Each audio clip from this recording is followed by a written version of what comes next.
attentivement Monsieur Mariton pour le groupe Les Républicains.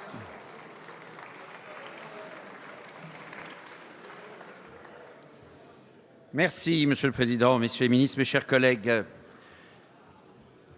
Notre groupe voit un budget de résignation et de déclin et nous voterons contre. Parce que votre projet manque totalement de pédagogie et qu'on y trouve bien des marques coupables de démagogie. Vous ne choisissez pas. Emploi public, plus de 8 000 emplois. C'est la démonstration de votre refus du choix. Vous n'économisez pas. Le Haut Conseil des finances publiques l'a démontré. Et à prendre même le rapport général de la députée socialiste Valérie Rabault, l'affichage d'économies pas toujours démontrées que vous faites est assez inquiétant. En 2015, rappelle Madame le rapporteur général, vous avez prétendu à 7,7 milliards d'économies réelles. Difficile à démontrer, mais au moins l'affichage était là. En 2016,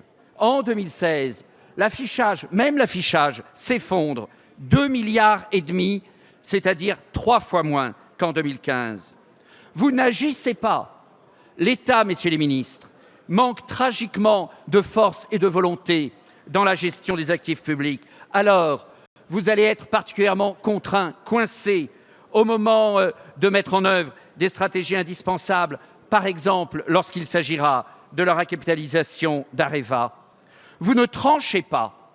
Les débats budgétaires, Dominique Lefebvre aurait dû le rappeler, ont été marqués par des polémiques incessantes dans la majorité et une défense bien fragile d'un certain nombre de vos choix sur le crédit impôt compétitivité emploi, une défense particulièrement discrète du crédit impôt recherche.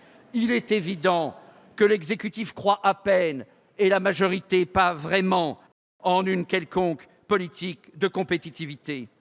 Vous n'assumez pas, par exemple, le choix d'économies sur les finances locales. Oui, des économies de dépenses publiques sont nécessaires, elles sont nécessaires y compris sur les finances locales. Mais vous confondez ce mouvement dans une réforme indescriptible, incompréhensible, injuste de la dotation globale de fonctionnement. Trop souvent, messieurs les ministres, votre propos est démagogique. Nous avons assisté l'autre jour à des scènes grotesques, si ce n'était tragique, s'agissant des amendements de votre propre majorité sur la taxe des transactions financières, où le président du groupe socialiste s'était assuré de présenter un amendement qui soit le moins opérationnel possible. Propos démagogiques aussi, quand il s'agit de la retenue à la source, que nos concitoyens s'éveillent et qu'ils mesurent combien la retenue à la source serait périlleuse, combien elle encouragerait des majorités comme les vôtres à aggraver et augmenter les impôts. Mais à dire vrai, plus vous en parlez, moins il y en a. Il y aura sans doute d'ici quelques semaines un débat sur la retenue à la source, mais contrairement à vos prétentions et à vos affirmations, rien dans le projet de loi de finances. Vous invoquez l'écologie. S'il vous plaît, regagnez vos places en silence. Vous invoquez l'écologie, et l'écologie a bon dos pour faire toute autre chose. J'y reviendrai. En tout cas, que nos concitoyens soient alertés.